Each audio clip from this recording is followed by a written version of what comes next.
Okay, guys, Final Score is back again. And man, we've been on a roll, and I am so blessed for this to have some Steelers here lately. This is 2 weeks in a row with former Steelers.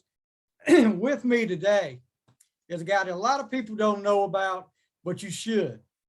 His rookie year with Pittsburgh, he was behind Jerome Bettis, had a great rookie year.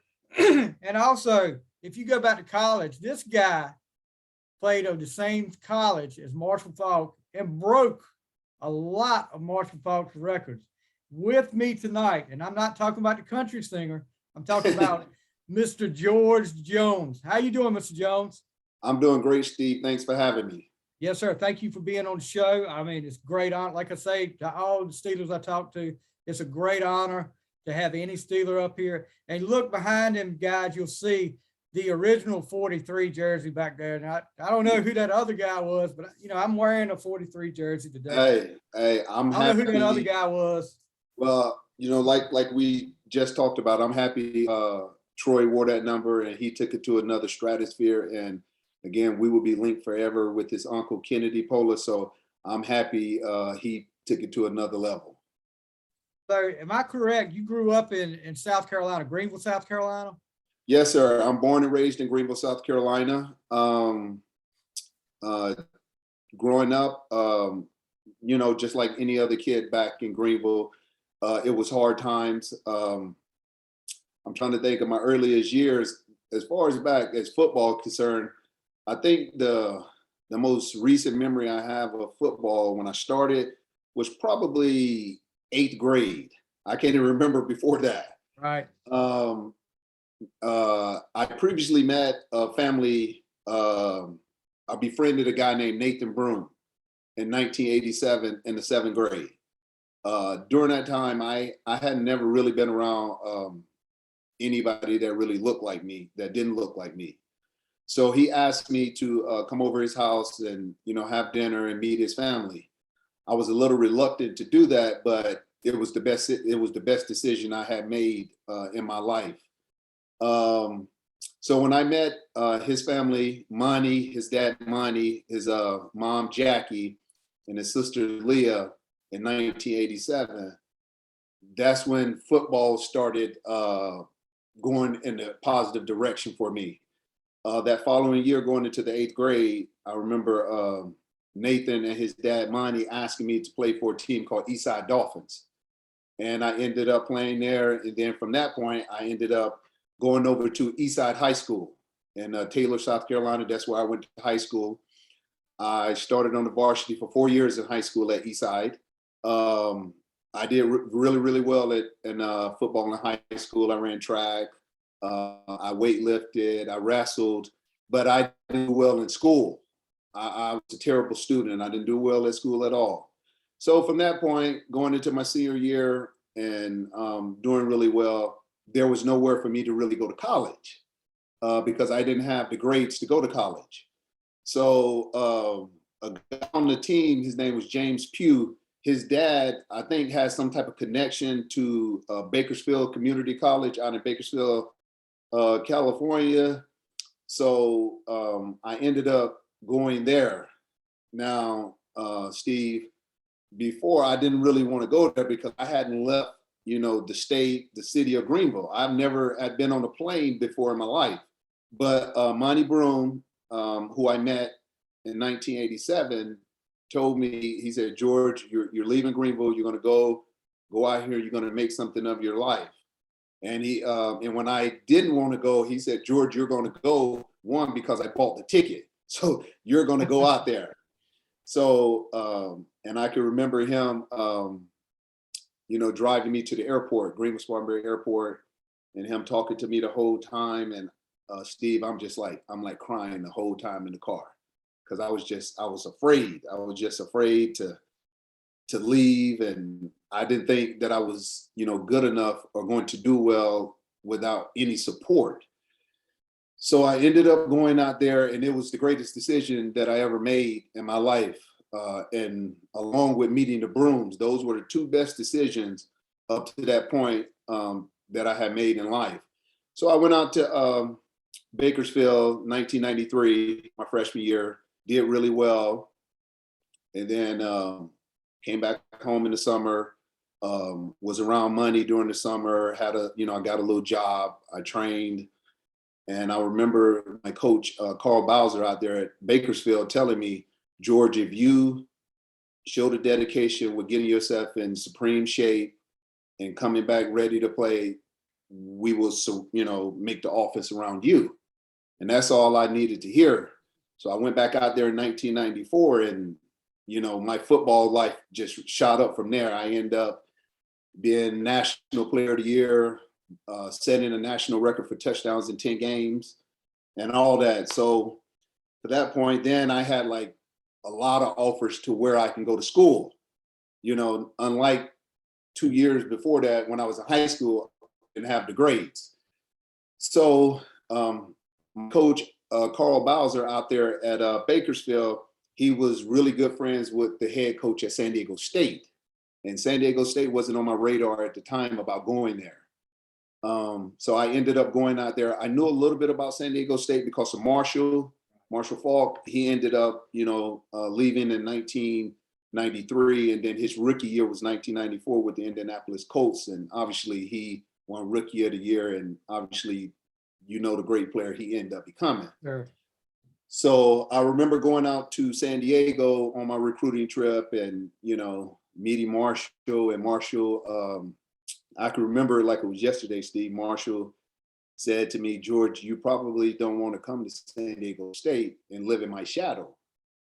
And, he said that to me. But that set a fire in me. And that's the reason why I ended up going to San Diego State, because I wanted to prove to him that I was good enough to go to San Diego State. And I wanted to prove to myself too. So I remember telling him that I was going to break all his records. I told him, I was going to break the records. And so fast forward, I get down to San Diego State in 1995. Again, everything, football was going great. I think we was in probably our 5th game of the season. And when you ask me, I broke my jaw. So at that time, I'm probably the first, second, or third leading rusher in the nation. And I was first, second, and third scoring touchdowns and points. So when I broke my jaw, they told me, I could sit out a couple games and then probably come back. But I was having such a great year, and, you don't never know what the future is going to hold. So I'm so close to breaking Marshall's record. I'm willing to die for this. I'm willing to put my life on the line to do this. So I just played the rest of the games, the last 5 games, with a broken jaw. And I remember they, made me this big old hockey mask for me to wear during the game to protect myself. But at that time, I think I lost about 25 pounds of body weight because I couldn't eat. So that was the reason why I continued to play with the broken jaw. So, and everything worked out where I broke Marshall's records, being an All-American, being a finalist for the Doak Walker Award, which is, the best running back in the country, all of that. So, I had to do it. And then fast forward, I had a great senior year, and then I get drafted to Pittsburgh. I had remember seeing Pittsburgh on TV. I think the year or two before, I think they had, they had Pegram. I remember Eric Pegram. They had a guy named Eric Pegram there. And then I remember Jerome had just got there the year before I got there. And I had already knew of Jerome from Notre Dame and what he did at the Rams. Right. So I remember getting drafted there, and I was pretty excited about it.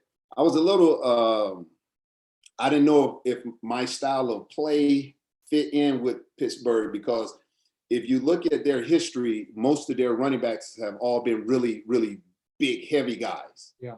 So I was more of a scat back. So when I got there, I remember Jerome, telling me, teaching me, how to read the holes, when to speed up, when to slow down, and things of that nature.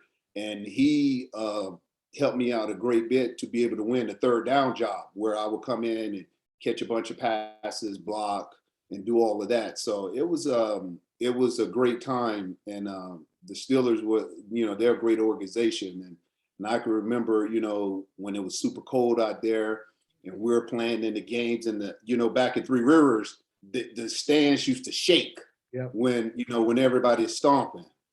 So I had a great time there. And as far as in the NFL, I mean, Steve, where I come from Greenville, South Carolina, I mean, I never would have thought in a million years the life how I grew up, my last year of high school, not having a place to stay and bouncing around my last 2 years of high school, at different people's houses to sleep and stay, and then having a hard time getting into college. I would have never thought I would make the NFL.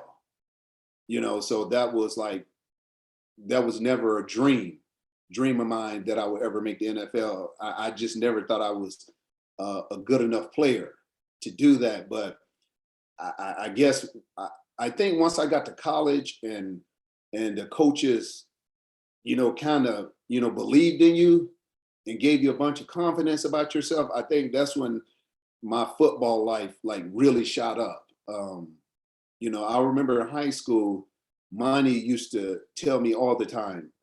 He would say, "George, you're going to be really good. You just haven't gotten the opportunity. If you keep working at it, things will work out for you." Him and Monty, Nathan's mom, and Nathan's dad, and his mom Jackie. I mean, they was just so instrumental to me, and I would have never made it to the NFL without them. I mean, they did so much for me.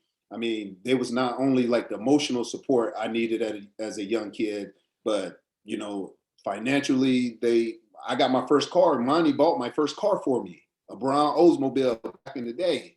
So I mean, and I can remember his sister Leah, who was in college at the time. She used to take me back home all the way to Woodland Homes, which was about 30 minutes from their house. I just, again, Steve, I don't know where my life would have taken me had I not met the Brooms in 1987.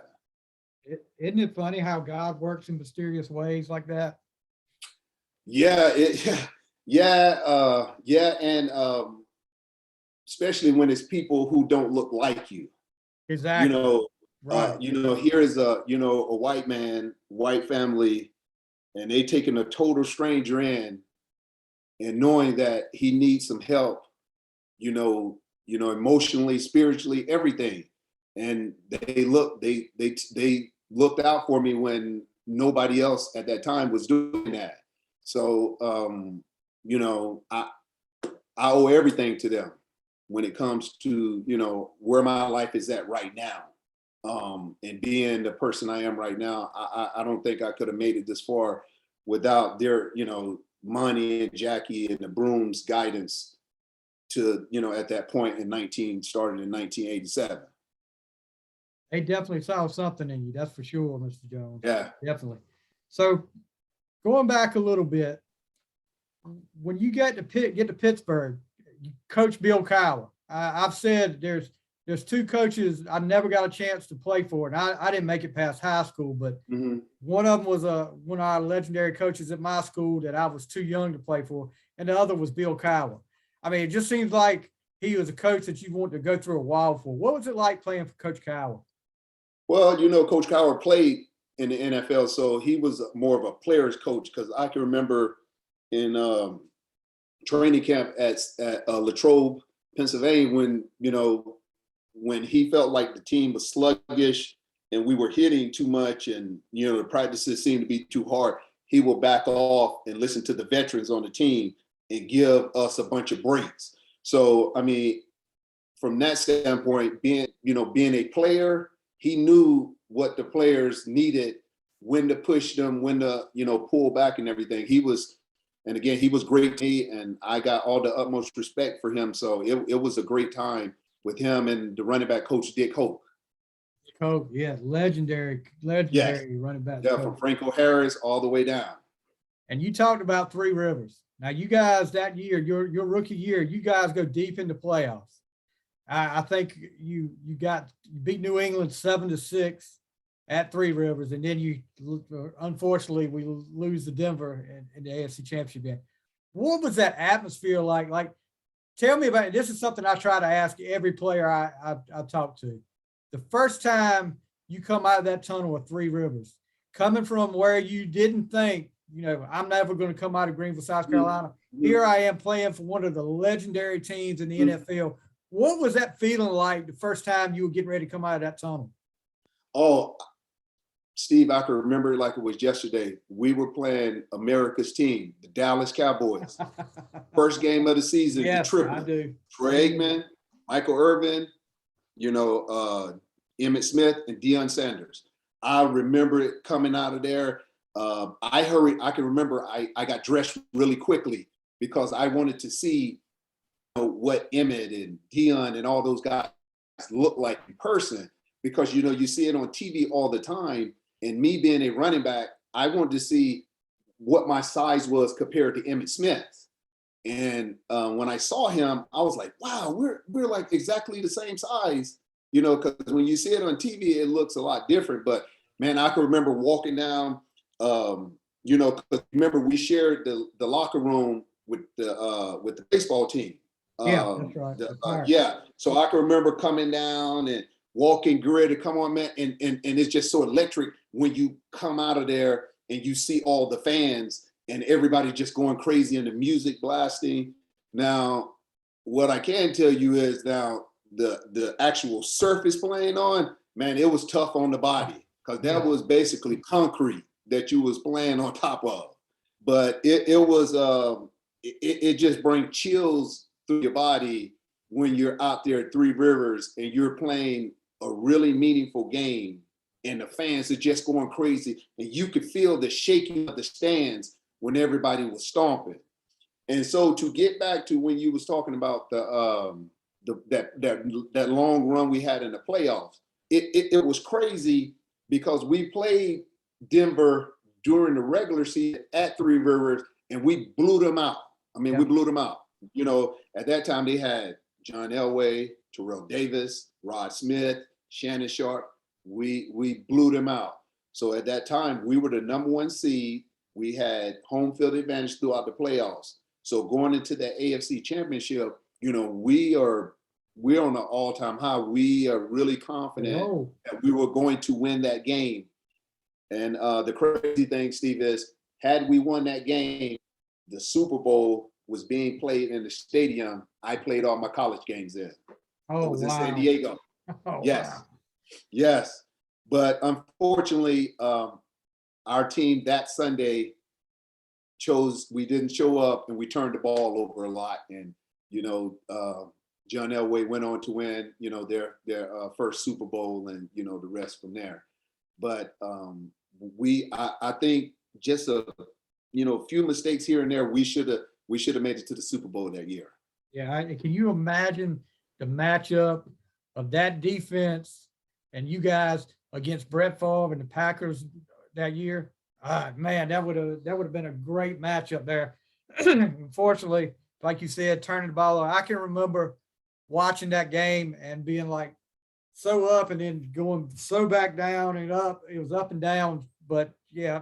And I remember you guys beat both of your playoff teams. Both Yes. teams you played in the playoff, you beat them both in the regular season. Yes.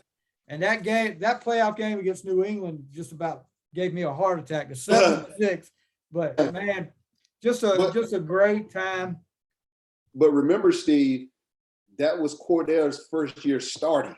Yeah, exactly. So it was a lot of pressure on Cordell to perform. Because he did well when he ran the ball with his feet. He was one of the best in the league at doing that. But he was just getting his feet wet with throwing to Yancey and all the other guys that we had. So I think if Cordell probably had a little bit more experience, I think we would have beat Denver that day. But I just think with the inexperience at the quarterback and coupled that with the mistakes we made, it was the recipe for disaster for us that Sunday. What was it like playing for the Rooneys? Oh, I remember him. He used to walk around, and whether you were the star player like Jerome Bettis or you was a practice squad player, Mr. Rooney will come. He knew everybody's name, knew where you went to college. He knew all that. He would come and pat you on the back. How are you doing? If you need anything, my office is open, it's always open. So that, even up to this day, that organization is, a top notch organization. And there's a reason why they've only had 3 coaches in the Yes, history of sir. that organization. So, most people, when you get a coaching job there, you're pretty much there until you choose to leave. So, I mean, they treat, everybody with the utmost respect. Yeah, and playing with Jerome Bettis, I gotta ask this because Bettis is one of my favorite Steelers. Um, what was it like learning from? You talked about how much you learned from him, and it sounds like a lot of Willie Parker said the same thing. All these guys that played with him said the same thing. What was it like learning from the bus? It was crazy because I remember seeing him on TV, and then when you see him in person and you see how big of a man he is, and you see him out there in practice moving around like a little guy. He had really Yeah, quick feet for a big guy. So I tried to always soak in everything he tried to tell me. He never, how sometimes when you come into the NFL and a guy is at the same position as you, they sometimes try to withhold information and not try to help you out. He never was like that. He always helped us out. I can remember he inviting us over for Thanksgiving, eating food over at his house. And even to this day, I'm in constant contact with Jerome. Anytime I need a favor or something, or I need to pick his brain about something, I shoot him a quick text. He always hit me back. So he's, for those 20 plus years, he's always been at my disposal if I needed any information and everything. So I'm so happy that he made the Hall of Fame because he was very deserving of that. couldn't have ended better for him as a Steeler because I remember when the draft we traded that draft pick and got him. I was like, Yeah. that right there, because I followed Notre Dame a lot when he was there. Mhm. I was like, that's a perfect fit right there. And Oh, to end his career with a Super Bowl win in his hometown, I mean, it couldn't work out any better for him. And everything I've heard, it sounds like he was a class act. oh yes, no doubt. Classic. I mean, for the most part, Steve, most of the guys that I played with on Pittsburgh, you're talking about Cordell, Greg Lloyd, Cornell Lake, Levon Kirkland, Yancey Thigpen, Damani Dawson, all the linemen, all the linemen that block. I mean, everybody was class act. Everybody was friendly. Everybody, I mean, it was just it was a great family atmosphere. And there was never really no egos or anything because everybody, Coach Coward let everybody know where you stood with everything, and everybody knew where you were in a pecking order. So there was no need to be jealous or have ill will towards somebody else because Coach Coward made sure everybody knew exactly what your role was and how you need to do it. So, I mean, I never had any problems from any of those guys. And all those names I just rattled off to you, I still talk to them, even Kevin Henry, who is a good, Kevin Henry, he lives out in Atlanta. He was a great D lineman. I still talk to a lot of those guys till this day. Yeah, I've had the pleasure of talking to Mr. Kirkland a couple of times. I actually had him and Chad Brown on at the same time, so that was a treat there. I could have talked to them all night. I think we ended up going about an hour and a half, but it was so great to hear them just talk back and forth. And again, just like Jerome, Levon is a big human being. Yes, At sir. middle Definitely. linebacker. I can And I attest can to remember, that. Steve, I remember our first drill when we had to put on gear in training camp at Pittsburgh. And me being a running back and him being a linebacker, I was required to block him at 275 pounds and me at about 215. And I was like, oh my God, I know he's going to run me completely over. But he didn't do that. Before I had my chance to block him, he told me exactly what he was going to do to make sure that I looked good in the drill. Sounds like a great guy. He is a great guy. Yes. I've had the pleasure of talking to him a few times. Yes. Yeah, I just think about with him, one of my biggest memories of him, and may have been that 97 year, a Sunday night football game. I think it was against the Ravens. And here he is, big 270, 80 pound linebacker. back in coverage on a tight end or a running back and makes the interception, and we killed the Ravens. That's another thing I want to talk to you about. You were there for a short time, but Yeah. that was really before that Ravens rivalry heated up. Yes. But was that a big thing for you guys even back then in '97 when you showed up for the Ravens games? Oh yes. I mean, they still had some, the team wasn't really good, but they had some great individual players with Jonathan Ogden, Ray Lewis, Priest Holmes. They had some pretty good pieces. They just didn't have a good overall team. Because I remember when we would play them, and Ray Lewis would just talk the most trash. I mean, he's talking every play. Him and Jerome are going back and forth because they're pretty much meeting up in the whole, pretty much almost every play. Right, Because during that time, if you look back at that '97 season, I think every play we started out running the ball, every play to Jerome, every play. So every team knew what we were going to do. We were going to hand the ball to Jerome, and you guys were required to stop it.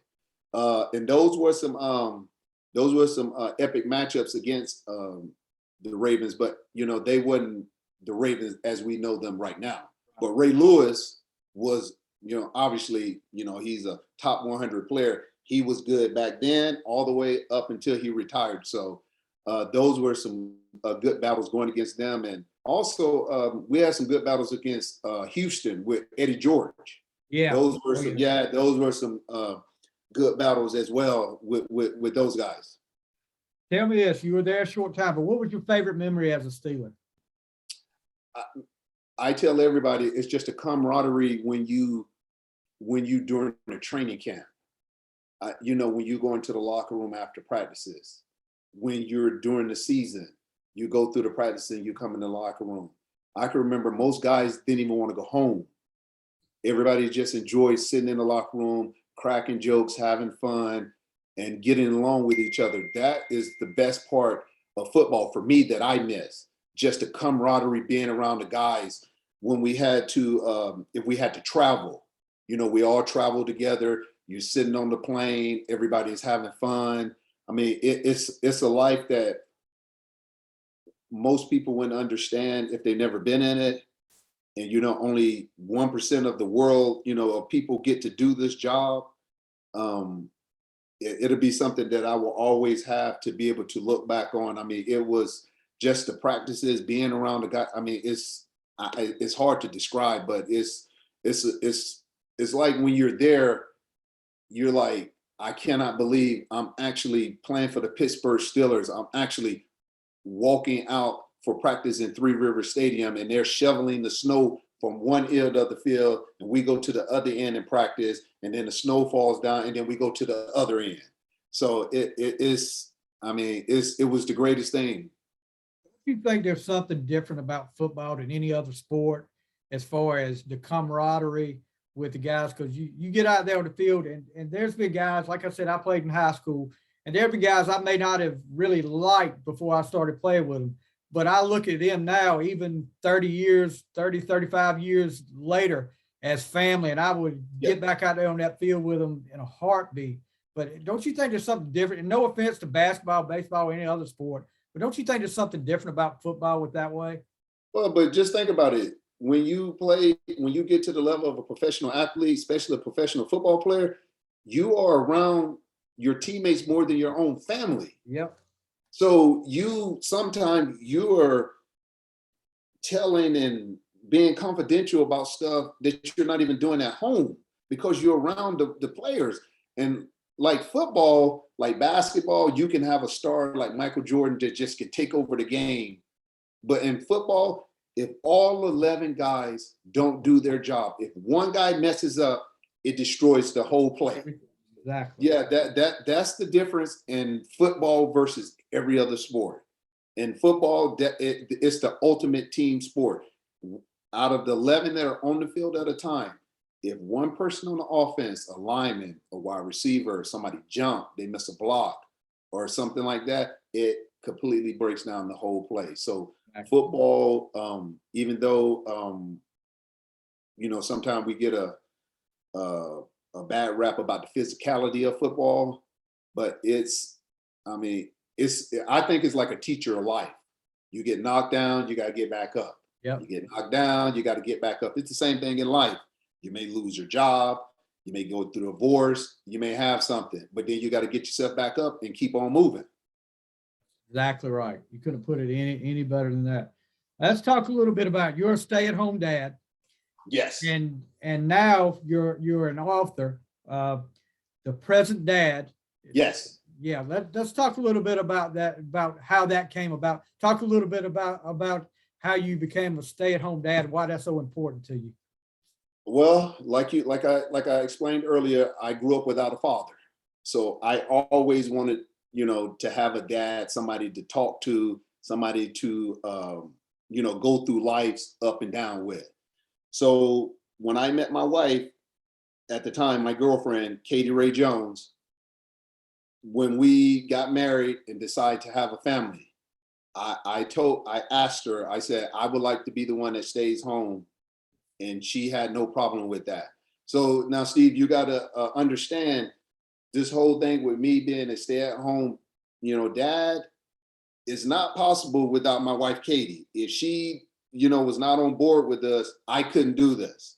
I tell my three boys all the time that, my wife, Katie, is the superstar of our family. My wife that you just met earlier, she's the CEO of the National Domestic Violence Hotline.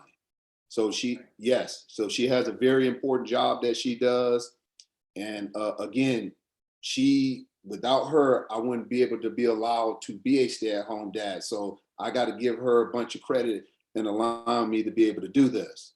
So now I got three boys. I got a ninth grader, I got a fourth grader, and I got a seventh grader. So my son GJ is 14, my son Max is 12, and my youngest son Cooper just turned 10 years old.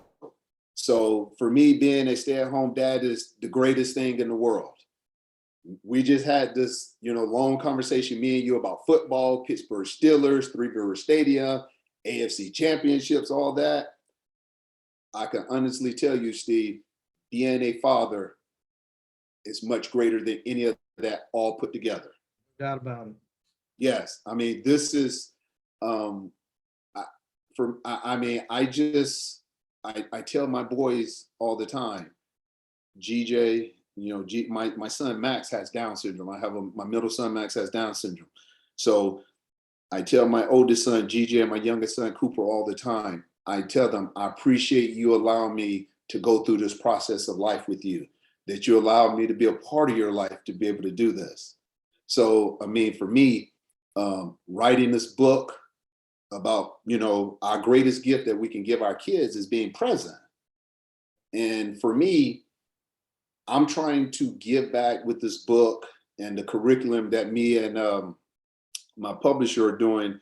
I'm trying to give back to people what so many other people have given to me, like in 1987 when I first met Monty Broom. He was a big part of this whole thing about being a dad.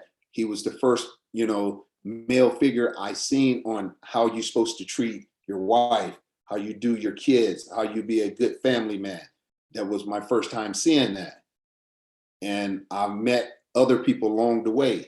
A guy that I talk to all the time, Archie Manning, about, fatherhood. He's, giving me a bunch of tips, about when I ask him things about, what I'm doing, and I try to get his feedback on it. He's been, very inspirational and very enlightful on giving me stuff that he did with his boys.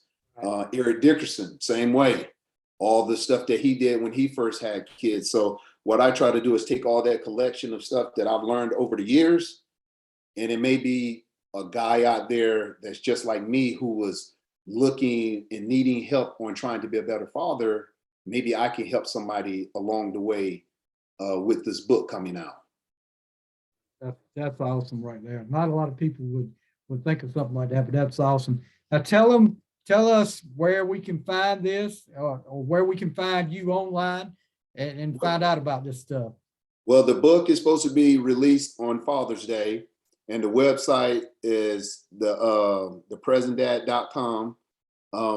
we're constantly updating and doing all that. So I'm looking forward to getting the book out and getting on different platforms to speak about fatherhood and being present in your kid's life. I think now, with all the COVID and everything going, this Yes, is sir. a perfect time that hopefully a lot of dads can be present in their kids' life. Because Steve, just as well as I do, dads are usually like providers, protectors. They're not like really, in my opinion, nurturers like mothers are. And I think, especially having young boys, the importance of a dad being present and helping them, throughout these pivotal years in life is very important. Yeah, definitely. I've got a daughter that's getting ready to turn 18. She's graduating this year, and man, uh, that's been, like you said before, the Steeler stuff and Mhm. anything that's come in my life. There's been nothing better than the day she was born, and to be able to be there as much as I can for her to go through this. And this year, it's just, I'm dreading the end of this year because I Yeah. know but I'm We're- proud. I'm proud to say that I'm a dad that's been there the whole time, and it has. I like to think I provided pretty good for her. is she thinking about going to college? Yes, sir. She is talking about early elementary education. She's talking about going to be an elementary teacher. Right Nice. now, that's the plan. She does a lot of work with the kids at the school she's at now. She's Yes. really enjoyed it. So hopefully that'll, I just told her, trust in the Lord, He's going to guide you the right Mhm. way. Whatever He's not going to steer you wrong. Are you, so like with me, I'm hoping my two boys, Cooper and GJ, um, stay close to home to go to college, like somewhere like UT or Baylor, Yeah. somewhere out here in Texas. Do you want your daughter to stay close to home, or are you okay with her going wherever She's her choice? she's a homebody, so she's already said that the first 2 years she's going to go to this. It's a small community college Mhm. around here, try to knock out the basic stuff, Yeah. and then she'll go from there. One school she's talked about is East Carolina University. It's in Greenville. It's about a little over an hour away, so it's not that far. So Yes. she's not. She's like me. I've never been far from home, so Yes. she's probably going to stick around this area. I don't have to worry about that. I don't think. I Yeah. hope I mean, not. Knock on wood. Knock on I, wood. I mean, it's tough. I mean, it's tough, Steve, because, like I said, my oldest son, GJ, is 14 years old. And when I walk around the house and, see pictures of him when he was really young, it like tears me apart because Yeah. he's growing up right before my eyes. And before you know it, it's going to be time to go to college. And I mean, to be honest, I'm not even going to know what to do. No, look, this past week, we've had to pick out for her senior yearbook. We do an ad. All the senior parents do an ad, Yes. and we've had to pick out pictures. And looking at the pictures of her when she was little, it just seems like it was just yesterday. Yes. And people tell you that in a blink of an eye, they're going to be grown. And Yes. and I tell people that all the time. I know it now, but you better take advantage of it while you got it. And that's why I'm writing this book about being present, because when it's gone, you It's can never get gone. it back. Exactly. You better enjoy it while they're here, because Yes. they go, it's not gonna be the same. And No, it's not going to be the same. So such, being present. I am so looking forward to this book, Mr. Jones. I know we're about out of time. I know you were saying quarter after one you had to Oh be, no, you good. You good. but let me tell you this. I'm gonna ask you a few quick hitting questions, and then Yes, sir. we'll get you out of here. And then we're gonna talk a little bit more about that book, and I'm gonna let you do the plugs again. Toughest opponent you went up against in the NFL, individual. Ray Lewis. Ray Lewis, definitely. Definitely. Ray Lewis, but I got when I scored my first rushing touchdown, I ran over him on the 1 yard line, and I still got that. Do you? I still got that play. I show my kids, GJ and them, all the time, where me and Ray Lewis met in the hole at Three River Stadium, and I actually ran him over to score the touchdown. I got it on film. You didn't have anything to say after that, did you? No, I was just excited as a rookie to score a touchdown. That is awesome there.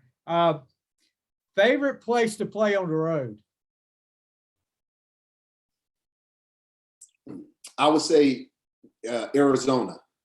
Arizona. Arizona. And the reason why I say that is that game was during our rookie year, and me a couple years before that playing at Bakersfield, California. All the people from my school ended up taking a bus to come to that game.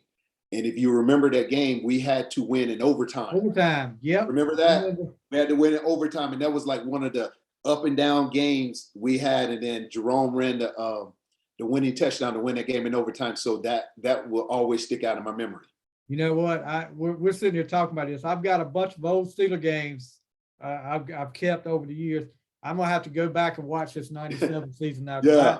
I got to see that Ravens game if I got it. I hope I got it. I got to see that Arizona game. Yes. But look, let's just reiterate what we said. PresentDad.com is the website. Check Mr. Jones out. Be ready for the book, The Present Dad, when it comes out on Father's Day. I mean, I'm definitely going to pick up a copy. But thank you so much, Mr. Jones. I can't tell you what a thrill this has been to talk to you. It's been a great to be able to talk to you and talk about something important as this is, because you're right. This day and time, especially, dads need to be there for the kids. Yeah, well, Steve, anytime you want me to come on your podcast to do anything, I'm always for it. I mean, I love talking football, just like I love being a dad. So it's the best of both worlds for me. I appreciate you giving me the opportunity to come on your podcast to, talk to you and talk to all the Steeler Nations and people who will hear this. Again, I'm eternally grateful for you choosing me to be able to do this. And I had a bunch of fun. I mean, I'm like right now, I got chill bumps talking about those games. We're gonna have to. I'm gonna hold you to that now. I'm gonna get you back no doubt. here. Yes. We're gonna have to get up here and talk about that '97 season a little bit more. And let me ask you this now. Okay, so apparently Ben is gone. Apparently Ben is hanging it up. Yes. So what do you think? What direction do you think the Steelers should go? Do you think they should draft a quarterback or free agency? From looking at everything and the Steelers being close to Pitt, I think they should go for that kid out of Pitt. Yes, because he's been there. The Steelers have seen him, and he looked like he could play football. Not only can he throw, but he's very mobile. That's what you need nowadays in the NFL. Yes, I think you have him. You couple that with, hopefully, if we re-sign Juju, you never know how that's going to go. Coming off the shoulder injury, Najee being, second year in the league, he knows how to run, he knows his way around the NFL now. And the way to protect a rookie quarterback, which is to have a great defense with Watt and Cameron and Fitzpatrick, all those guys, shore up the O-line and have a good running game that a quarterback out of Pitt can come in there and learn his way and not be asked to lead the team. Just like when Ben first came in with Jerome and all them, he was just a game manager and, learn his way. Then look what ended up happening for 18 years. I think they could do the same thing with the quarterback at Pitt. I totally agree. All these people talking about Aaron Rodgers coming to Pittsburgh. No, that's not going to happen. I would rather go ahead and draft a rookie, get him in the system, and like you said, shore up the offensive line, because to me that's the biggest problem we got right now is the offensive line, and they just haven't worked together enough. It's going to take some time, but I agree. You don't want to bring the Aaron Rodgers in because one, you're talking about maybe a 1 or 2 year gap. Exactly. Then you're talking about giving most of your cap money to Aaron Rodgers because he's going to be demanding about $40 million. Exactly. So now if you get the quarterback from Pitt, he will be a very cheap from a rookie contract, and then you shore up and get players around him, and all he does is ask to manage the game. You get good players around him, and as he gets better at quarterback, you then, when it's time to re-up him, if he shows that he's a good enough player, you will have the pieces around him. Definitely. I totally agree. Yes. You can use that cap money somewhere else, just like you said. cap Yes. money can go somewhere else and you can get a lot more pieces to the puzzle. Yes. Yes. So glad to be able to talk to you, guys. And like I said, I'm gonna hold you to that. We're gonna have you no back doubt. on here. No I doubt. have really enjoyed this. This has been one of my favorite Steeler interviews I've had. And I've interviewed Woodson. I've interviewed Donnie Shield. Mr. Kirkland was up there too. So, Yes. man, thank you so much, guys. That is George Jones. Check him out at thepresentdad.com and be ready for his book on Father's Day. Thank you again, Mr. Jones. You have a great day. Pleasure, Steve. Have a good one.